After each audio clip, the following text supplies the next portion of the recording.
Selamat datang di episode berikutnya dari podcast Truth Matter, Kebenaran Penting. Saya Matthew Sanche bersama Mackenzie Drebit. Dan hari ini, Mackenzie, kita berbicara tentang apa yang akan terjadi di Amerika Serikat. Penyatuan gereja dan negara. Kebenaran Penting. Amerika, Agen Setan, Bagian 1.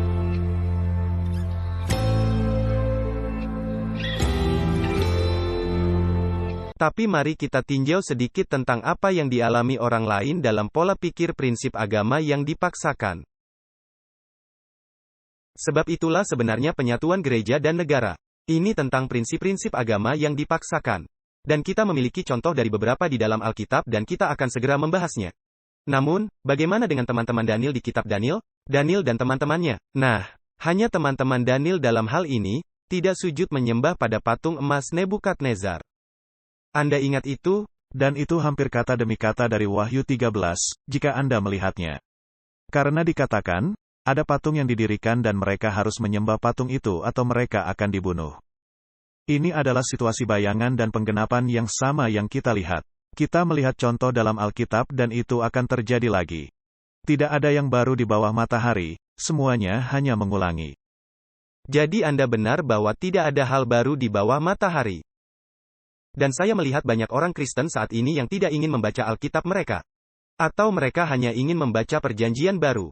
Karena Perjanjian Lama adalah tentang Yudaisme, ketinggalan zaman, Tuhan yang marah, semua hal itu. Tapi itu semua satu cerita. Anda tidak dapat memisahkan keduanya tanpa kehilangan konteks dan koneksi. Jadi teman-teman Daniel tidak sujud menyembah. Saya mendorong orang kembali membaca skenario yang mereka hadapi karena skenario itu akan terjadi lagi. Dan ketika Anda melihatnya, Anda melihat ada sejumlah besar petinggi di pemerintahan. Bayangkan jika Anda orang Amerika, Anda mengerti. Bayangkan itu adalah presiden, wakil presiden, semua kongres, semua DPR, semua jenderal petinggi militer. Semua pembantu top ini, semua orang yang bisa Anda pikirkan, semua orang top di sana. Dan hanya ada 3 orang dari ratusan yang tidak sujud menyembah patung ini. Dan mereka tahu dengan melakukannya, itu akan mengorbankan nyawa mereka, tetapi mereka tetap lakukan. Itu akan menjadi prinsip yang hampir sama persis yang akan kita hadapi lagi. Ya, sekarang sudah beberapa ribu tahun yang lalu, contohnya, tetapi prinsipnya persis sama. Dan aspek penyembahan yang dipaksakan dan kemampuan seseorang untuk berdiri dalam iman. Meskipun ada kemungkinan kehilangan nyawa mereka, semua itu akan persis sama. Ya, kita memiliki hal yang sama terjadi dalam Wahyu 7. Wahyu 13, Wahyu 14.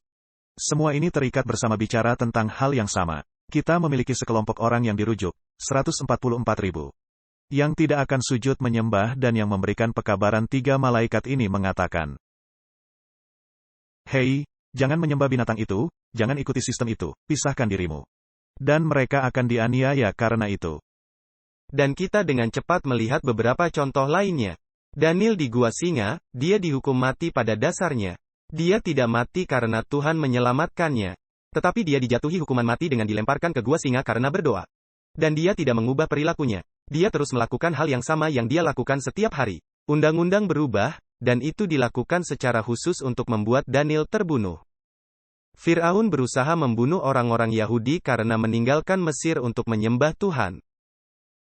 Dan umat sisa pada akhirnya akan dibunuh sebab mereka akan menyembah Tuhan dan bukan patung yang didirikan. Jadi kita melihat Alkitab telah menulis banyak tentang prinsip agama yang dipaksakan. Dan dalam setiap skenario, apakah itu Nebukadnezar atau saya pikir yang Gua Singa, itu Raja Media. Darius, ya. Kemudian orang-orang Yahudi yang keluar. Seperti, setiap contoh menunjukkan bahwa sisi lain. Apakah itu Firaun, Nebukadnezar atau siapapun itu, melakukan pekerjaan iblis, yang berarti memaksakan penyembahan keagamaan. Dan kita melihat bahwa itu tidak pernah menjadi kehendak Tuhan untuk memaksakan prinsip agama. Itu selalu harus dilakukan oleh kasih dan kehendak bebas. Ya. Jadi itu membawa kita ke fase berikutnya. Yaitu kita tahu seperti apa sistem negara gereja yang lama. Kita tahu asalnya, kita tahu Alkitab tidak menganjurkan prinsip agama yang dipaksakan. Bahkan jika, katakanlah Anda dan saya ingin menerapkan 10 perintah Tuhan di mana-mana. Itu tujuan mulia, kami ingin orang-orang hidup dengannya. Tapi begitu kami beralih ke pemaksaan, Kami sekarang bekerja untuk iblis. Dan itu harus menjadi pemicu yang jelas bagi siapapun yang menyaksikan. Bahwa unsur pemaksaan, bahkan jika prinsip-prinsipnya tampak benar. Jika ada pemaksaan di sana atau memaksa hati nurani melawan keinginan sendiri, Anda bekerja untuk naga pada tahap itu. Dan di sanalah, bahkan dalam perintah-perintah, Tuhan membuat perbedaan.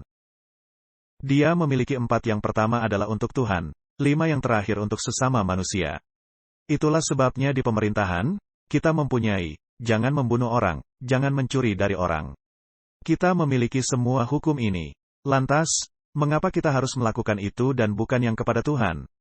Karena itu adalah antara sesama manusia. Tetapi bagian yang untuk Tuhan, itu harus menjadi sesuatu yang secara pribadi harus Anda pilih.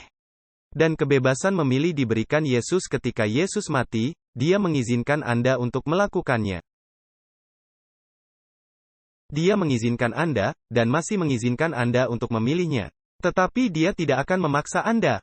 Meskipun Dia mati untuk Anda, Dia tidak akan memaksa Anda untuk menerima karunia cuma-cuma itu. Dia akan tetap mengizinkan kita untuk memilih. Jadi ada unsur pengorbanan Yesus yang mengangkat kehendak bebas Anda. Dia mati bagi kemampuan Anda untuk memilih. Ketika Dia, Tuhan Pencipta, Raja Alam Semesta, Dia bisa saja memaksa. Dia bisa saja memaksa Lucifer dari awal. Untuk pada dasarnya dimusnahkan dan tidak melalui semua ini, tetapi Dia tidak melakukannya. Dan saya sangat menghormati apa yang Tuhan lakukan di sana, karena di hadapan semua kuasa. Dia masih memilih kehendak bebas dan kasih daripada paksaan. Mengapa itu harus berbeda hari ini? Dan sekarang ketika kita melihat sistem tatanan dunia baru. Hal-hal akan dipaksakan, dan itu akan dipaksakan. Oleh apa yang Alkitab katakan sebenarnya adalah 3 kekuatan utama. Dan itu dikatakan dalam Wahyu 16 jika Anda ingin membacanya.